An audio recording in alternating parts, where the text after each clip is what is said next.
right, so we're going to go ahead and talk about congressional maps because the news that I just talked about a little bit yesterday, which was Texas and the map that the Republicans made in Texas being denied by a federal judge, changes the maps currently to what they were last year. Now, of course, we've had changes to maps in Utah, Ohio, North Carolina, California, but Texas is the only one that has flipped. So if we look at all the flips we have now, it is very, very important for Democrats. We're going to go ahead and look at the congressional map and see why it's important for Democrats in this flip and if it stays. Now, another thing I wanted to bring up too is that in North Carolina, there is another federal court appeal or challenge, I guess I should say, to the congressional map in North Carolina. We'll see how that goes. That can revert the districts back to what they were before. Now, North Carolina has always been a mess when it comes to congressional maps. So we'll see what happens here. So that is something that is actually in the courts right now. As far as Ohio, I don't see anything as far as the courts. As far as Utah and California, there have been challenges in state courts, but there haven't been challenges in federal courts. And I have a feeling the reason why is both in North Carolina and Texas, the court arguments are based off of civil rights complaints, okay, and civil rights violations. Whereas the Utah one, obviously that's going to not be the case. And if they did go that route, this actually would be more likely to have someone elected who is, let's say, Hispanic than the old map.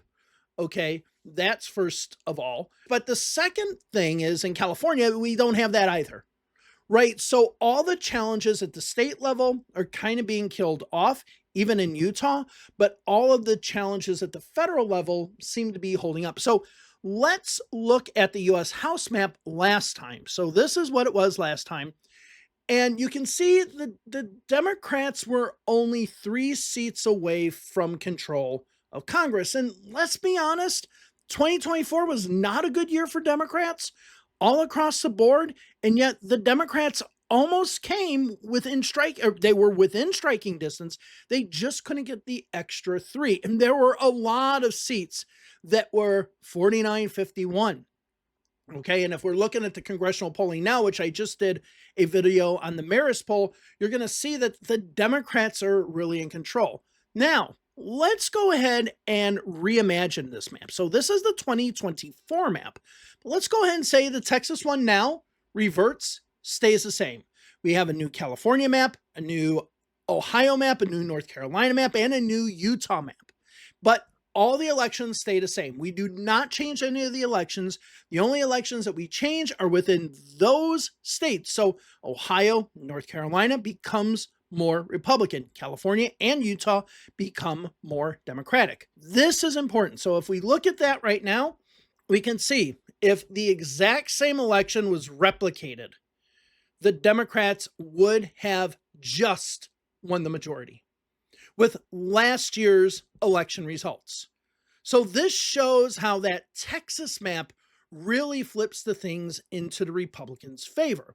Now, personally, I think the Democrats are going to be much stronger. We'll go through this a little bit in a second. But if all is equal, if all is as is right here, Democrats win.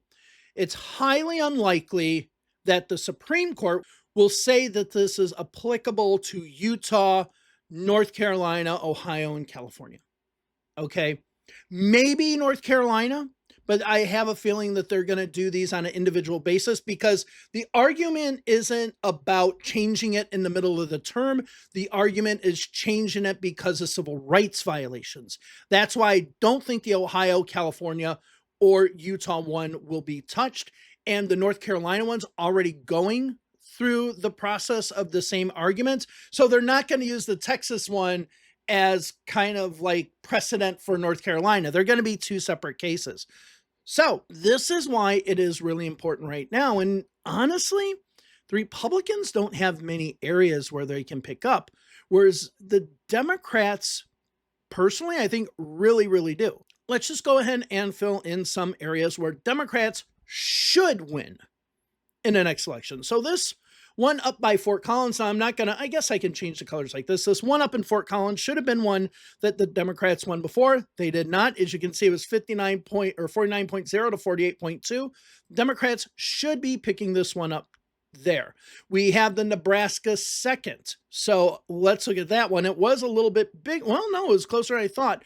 Don Bacon won, but Don Bacon is not running again. So expect this one to go Democratic. I still believe that we're going to have, and let's show you right here, the first congressional district in Iowa, 50.1 to 49.9.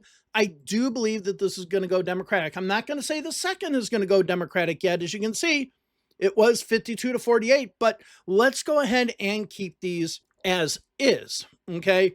So there are a few seats right there. Based on the election results that we had in Virginia, I do think that this Virginia Beach, now you'll look here, and it was 51-47. Virginia Beach went Democratic in the gubernatorial election, Spanberger winning there. I believe this is going to be a Democratic seat. The ones that the Democrats lost in Pennsylvania, I think they will get these maybe a little bit stronger. And even this one in Harrisburg, if we look at the one in Harrisburg, you can see 50.6 to 49.4. I believe that's going to be a pickup for the Democrats as well. Let's go back over to Michigan. We do have a few seats right now. And let me go ahead and zoom into Michigan. So this one here, the 7th, was this flip, 47 to 50.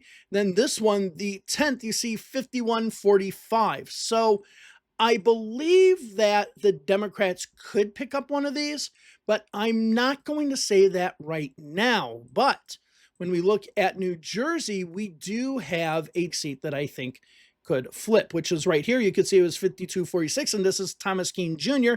Thomas Kean Sr. was the former governor of New Jersey. So could this flip? I'm still of the opinion of the name does carry some weight there, but if people say screw the name, you're voting with Trump all the time, it could go Democratic. And the one I always want to flip, but I've been cautious to, is Mike Lawler's seat in the 17th. You can see here 52-46. This should be a seat that Democrats are winning, but Lawler just seems to be holding on in that seat. And we're not going to change any others. So I think Alaska could flip. Well, let's go ahead and come over here to Arizona. And if we go over to Arizona, let's zoom in a little bit here. Let's give you an idea.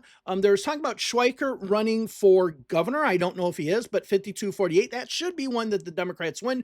That's another one like Mike Lawler that the Democrats can just never, get through there. And that's pretty much the only one. Well, we got the one here in Tucson.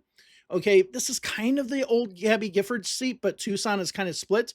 So the 6th is one that the Democrats could win as well. But I'm just going to keep them like this for now, because even with picking up what I would call the low-hanging fruit, the one here in Colorado, Nebraska, the few that we have in Pennsylvania, the one in Virginia, these low-hanging fruits, that should be enough to get the Democrats the majority in the House of Representatives. And to me, there's a lot more room. Personally, what I think a number of other seats will flip. I do think, so let me give best case scenario of what I see. I do see Alaska flipping. I see Schweikert's seat going to the Democrats. I do see that this Iowa congressional seat, the 2nd, goes to the Democrats, as well as these 2 Michigan seats. I'm not going to do the Racine and Kenosha seat yet in Wisconsin, but if we look, I hate how this is kind of not working. If we look at this Wisconsin one, 51-49, the Wisconsin 3rd Congressional District, this is one that the Democrats hope to pick up. I do believe that they're going to pick up that one as well. There's a possibility they could pick up the one here in Duluth. Who knows? We'll see. And let's go ahead and put the New Jersey, the Thomas Kean, and then the Mike Lawler one as well in the Democratic side. And then we also have this one in Bucks County that was a little bit stronger last time, 56-44. Looking at what Bucks County and other places, what Bucks County did in the Supreme Court races, I think this is a possibility for a pickup. Let's go ahead and look at Virginia. We have a 58-42 here. We have 56-44. Some of these Democrats just need to gain 6%, which they already showed in New Jersey and Virginia that they can do that. So to me, could the Democrats, and even the ones that I just added are still kind of low-hanging fruit, to be honest with you. Okay. Could the Democrats have a 233 seats? Yeah, I think they can. I think this map that we have right here is easily doable. And I do think that this seat will go Democratic down here in Texas. It was much stronger, as you can see, 57-43. But I think, you know what? Not yet. Not yet. I'm like, this is kind of the seat you want to watch. And it goes, I think it goes through Alice and all those places. Old, Duke of Duval area.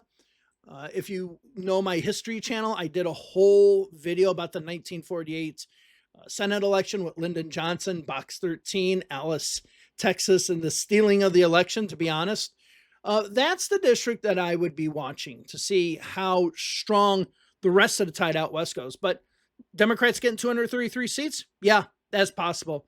That's totally possible. All right, so I wanted to just do this little video to show you that right now, if everything had been status quo and we just flipped Texas back to where it was, that the Democrats win by 1 seat. That's how important this is. All right, I'll see you in the next video. Have a good one.